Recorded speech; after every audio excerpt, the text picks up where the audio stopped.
میرا نام سہیل مقبول ہے، پنجاب یونیورسٹی سے تعلق ہے میرا۔ میرا سوال یہ ہے کہ جو آج کا الیکٹرانکس کا کاروبار ہے، نقد اور آسان قسطوں پہ جو کاروبار ہو رہا ہے، یہ اسلامک پوائنٹ آف ویو سے جائز ہے یا نہیں جائز ہے؟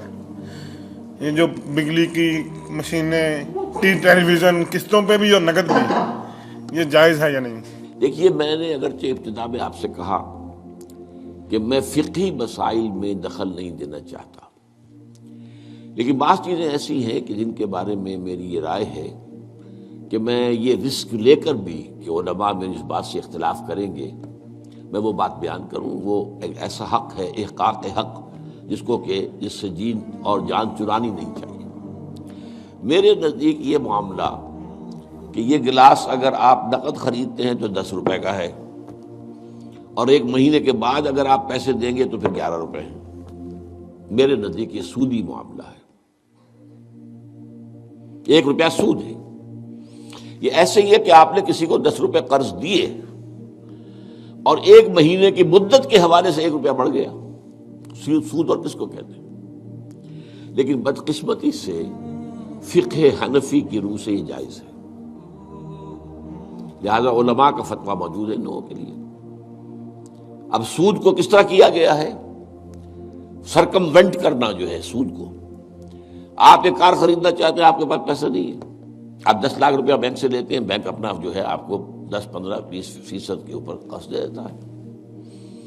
اس کے بجائے ایک راستہ اختیار کیا، ہم آپ کو کار خرید دیتے ہیں، آپ ہمیں 10 سال کی قسطوں میں پیسے دے دیجیے۔ وہ اپنے 10 سال کا سود کیلکولیٹ کر کے اس پہ ڈال دیتے ہیں، وہ آپ کو دینا پڑ گیا۔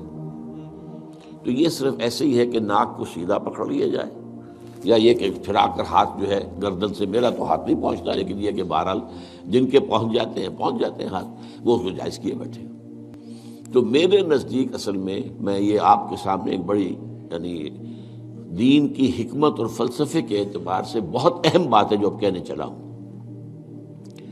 دیکھیے، آپ کو معلوم ہے کہ حق و باطل کے درمیان کشاکش اور کشمکش اور جنگ، یہ تو اول روز سے ہے، ستیزہ کار رہا ہے ازل سے تا امروز، چراغ مصطفی سے شرار بولہوی۔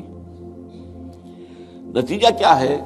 حق غالب آتا ہے، کچھ عرصے کے بعد پھر باطل سامنے آ جاتا ہے، پھر کوئی اللہ نے نبی بھیجا، پھر حق کو غالب کیا، پھر اس کے اوپر بعد میں کچھ عرصے کے بعد پھر باطل سامنے آ گیا، شیطان نے پھر غلبہ کر لیا۔ یہی ہوتا آیا نا۔ خلافت راشدہ کے ختم ہونے کے بعد سب سے پہلی خرابی کیا آئی؟ ملوکیت آ گئی۔ اب موروثی ملوکیت ہے۔ ملوکیت کیا ہے؟ جس کی لاٹھی اس کا بھینس، جس کے پاس طاقت ہے وہ آئے اور حکومت کے اوپر قابض ہو جائے۔ اب کہلاتے خلفاء تھے، وہ خلفاء تو نہیں تھے، بادشاہ تھے۔ وہ بنو امیہ کے ہوں، بنو عباس کے ہوں یا ترک ہوں، یہ بادشاہ تھے، خلفاء کہتے تھے، خلفاء اپنے آپ کو۔ ایک معنی میں تھا کہ ظاہر بات ہے اپنی اس حاکمیت مطلقہ کے مدعی وہ نہیں تھے، حاکم اللہ ہی کو مانتے تھے، لیکن وہ خلافت راشدہ کا نظام جو تھا وہ دنیا میں دوبارہ نہیں آیا۔ اس ملوکیت میں آ کر ظاہر بات ہے دین میں جو فساد برپا کیا ہے، وہ نماز روزے میں کوئی فساد پیدا کرنے کی انہیں ضرورت ہی نہیں تھی، پڑھے جاؤ بھائی نماز، ٹھیک طریقے سے پڑھے جاؤ۔ لیکن ان کو مالی معاملات کے اندر ملوکیت کا معاملہ جو ہے وہ تو اس کے ساتھ باپ ہوتا ہے۔ سب سے پہلی خرابی یہ پیدا ہوئی کہ جاگیرداری، اسلام میں کوئی جاگیرداری نہیں ہے۔ اسلام میں یہ جو ایبسینٹی لینڈ لارڈزم ہے یہ بھی جائز نہیں ہے۔ امام ابو حنیفہ کے نزدیک حرام، امام مالک کے نزدیک حرام، امام شافعی کے نزدیک حرام۔ لیکن یہ ہے کہ قاضی ابو یوسف صاحب نے، جو امام ابو حنیفہ کے شاگرد تھے، اور امام محمد وہ بھی دوسرے شاگرد تھے، انہوں نے فتویٰ دیا جواز کا، کچھ شرطیں لگا کر، اس لیے کہ ملوکیت جو ہے وہ جاگیرداری کے بل پر چلتی تھی۔ 5,000 منصبدار، 20,000 منصبدار، 30,000 منصبدار، 50,000 منصبدار، اور اس کے اوپر بادشاہ تھے۔ ظاہر بات ہے کہ اس میں تو اس کی ضرورت تھی کہ لوگ جو ہے کاشت کریں دوسرے کے لیے۔ اور اسی طریقے سے نقد کے اندر یہ رقم کے اندر اضافہ کر کے اور بیک ڈور سے سود داخل ہو گیا ہے۔ لیکن ایک زمانے میں ہمارے ہاں جب کہ سپریم کورٹ تک معاملہ پہنچ گیا تھا سود کا، تو میں نے اس معاملے میں ایک بہتری کا پہلو دیکھا تھا کہ چلیے کم سے کم ایک سود اسی درجے تک تو آئے گا نا کہ 1 مہینے کے بعد پیسے دو گے تو 11، اگر 2 مہینے ہو گئے تو وہ 12 نہیں ہوں گے، 11 ہی رہیں گے۔ یعنی ایک انیشل سٹیج پر تو سود آ گیا، لیکن اس کے بعد وہ پرپیچویٹ نہیں کر رہا، بڑھ نہیں رہا ہے. 3 مہینے کے بعد 13 نہیں ہوں گے، رہیں گے وہی 11 ہی. تو کم سے کم یہ کہ لمیٹیشن تھی. اب یہاں قسطوں نے اس لمیٹیشن کو بھی ختم کر دیا. آپ 20 سال کی قسطیں بنا دیجئے.